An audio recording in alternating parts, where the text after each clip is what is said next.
मुल्क में खवातीन पर तशद्दुद, हरासगी और उनके तहफ़्फ़ुज़ के लिए नित नए कवानीन तो बनाए जा रहे हैं, लेकिन फिर भी वाक़यात में कमी की बजाय इजाफा हो रहा है। पिछले 5 माह के दौरान एंटी वुमेन हरासमेंट सेल पे 55 दरखास्तें मौसूल हुई, जिसमें ज़्यादातर तशद्दुद और हरासमेंट पर मबनी है।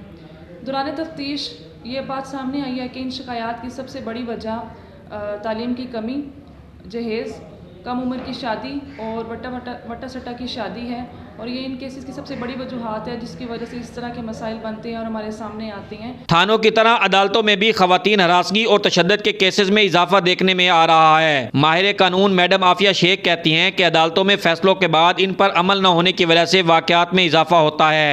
चिन्योट में इस वक्त राउंड अबाउट 1100 के करीब केसेस चल रहे हैं और 33 के राउंड अबाउट रेप केसेस चल रहे हैं। फीमेल्स के लिए बहुत ज्यादा कवानीन है, लेकिन उनकी इम्प्लीमेंटेशन में प्रॉब्लम है। इम्प्लीमेंटेशन बहुत सॉफ्ट है। पंजाब हुकूमत की तरफ से बनाई गई वुमेन हरासमेंट की अलहदा अदालत में खवातीन रेप और हरासमेंट के 33 जबकि गैरत के नाम पर कत्ल का एक केस ज़ेरे समात है। रोजाना की बुनियाद पर होने वाले फैसलों के बावजूद इन केसों में इजाफा हुकूमती कारकर्दगी पर सवालिया निशान है। हुकूमत अदालती फैसलों के बाद इन पर अमल दरामद करवा कर खवातीन हरासमेंट और तशद्दुद के वाक़यात में कमी ला सकती है। कैमरामैन इरफान अली के साथ अमीर उमर चमन, ARY न्यूज़, चिन्योट।